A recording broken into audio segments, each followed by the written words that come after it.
It's Tuesday, August the 8th, and this is your Barbados Today afternoon news update. I'm Emmanuel Joseph. Thanks for joining us. Topping the news at this hour, things have settled back down at the Accident and Emergency Department of the Queen Elizabeth Hospital this morning, following a mass casualty that involved 20 persons who were shot during Grand Kadooment on Spring Garden last night. One person was also stabbed and another was shot by two individuals while apparently fleeing Spring Garden. Chief Executive Officer of the QEH, Dr. Dexter James, told Barbados Today this morning that 5 people are still hospitalized, one of whom had to undergo emergency surgery. However, Dr. James said incidents like these emphasize the need for greater security on wards where people have been shot. Other learnings includes the need for us to strengthen the security arrangements within the Accident and Emergency Department and on the particular surgical wards where persons involved in shooting incidents would be warded.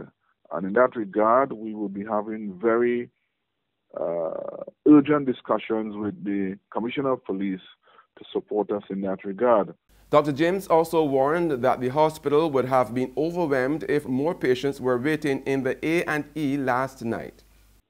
At our debriefing session, there are a number of learnings that has come to light. We've been signaling for a very long time now that the injuries from accidents and violence is in fact a serious public health risk and pose serious challenges to our resources. Luckily for us, on that day, we only had 10 patients in the Accident and Emergency Department waiting to be seen. Our blood products were well intact. We had enough bloods on hand. But should this situation have been more serious in terms of patients requiring surgery, you could very well imagine how overwhelming our resources would have been. QEH CEO Dr. Dexter James. While describing last night's shootings as reckless, Attorney General Adriel Brathwaite promised to give the police more resources to remove the influx of guns from off the streets and out of the hands of gangsters. Brathwaite also pledged to ensure that more young men and women are placed into productive vocations. He noted that this will not happen overnight and will require all hands on deck. He also said Prime Minister Francis Stewart planned to call an urgent meeting of the National Security Council to deal with the matter. In the face of this latest shooting, the Attorney General has assured Barbadians and visitors that this country was still a safe place in which to live. And Barbados Today reached out to former Commissioner of Police Orville Durant for his perspective of the wave of gun violence in the country. Durant, who is also an attorney at law and criminologist, is suggesting that the crime situation needed leadership. The whole thing needs leadership. The whole crime situation needs leadership.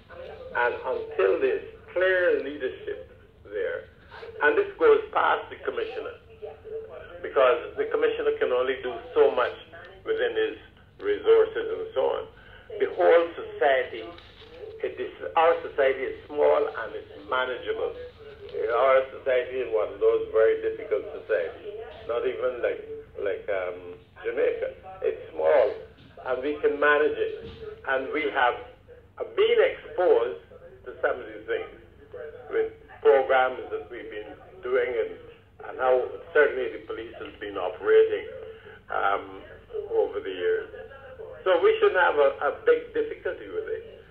Former Commissioner of Police Orville Durant. There's regional and international news after this short break. Who call and get your yams and potatoes? Wait, my girl, how you want to see you for long? I can't. How you keeping? But you don't sell the nation paper no more. But that paper ain't selling this much now. I stop selling that. Look, one time I would have make a little dollar on the Sunday sun. But when Sunday night, I still trying to get the weather there. Well, you know you can't call that the Sunday sun no more. You're going to call that sunset news.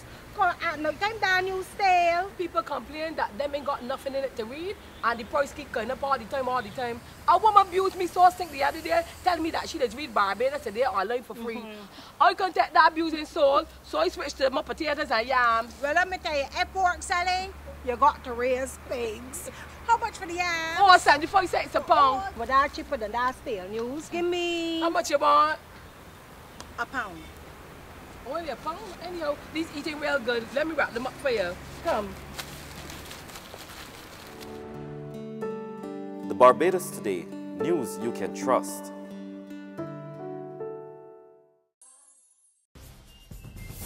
We're back with news from the region now. Children in Guyana are becoming more embroiled in domestic abuse incidents at their homes, and officials warn that this will have repercussions on their mental development as they grow older. Christine McClingham reports. The earlier that children witness forms of abuse in their households, especially among their parents, the more likely they will react negatively in society as they grow older, unless they receive the proper treatment and counseling. That's according to Commissioner Nicole Cole, who sits on the Women and Gender Equality Commission and functions on the Rights of the Child Commission as well. We need to provide psychosocial support to those children who have witnessed those traumatic events. So there's need for trauma-focused cognitive behavioral therapy.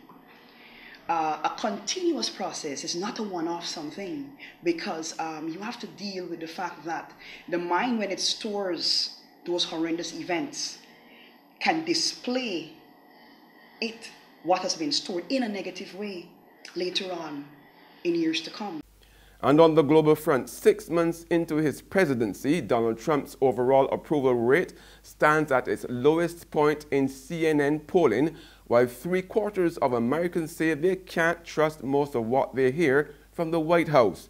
Overall, 38% say they approve of Trump's handling of the presidency, according to a new CNN poll conducted by SSRS, with 56% saying they disapprove. Just 24% saying they trust all or most of what they hear in official communications from the White House.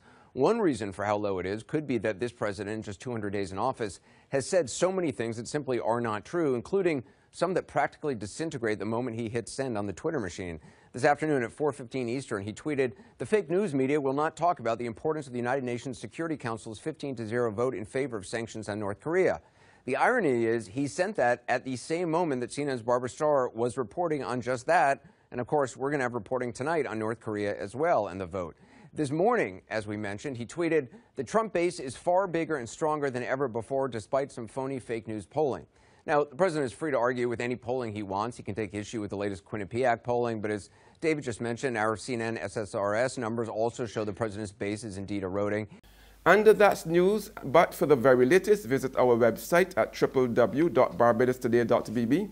Also subscribe to our e-paper, email updates, and like us on Facebook. We're also on Izumi Media and bus terminals, or screenplay at supermarkets and gas stations near you, as well as Mix 96.9 FM. I'm Emmanuel Joseph. Have a fantastic day.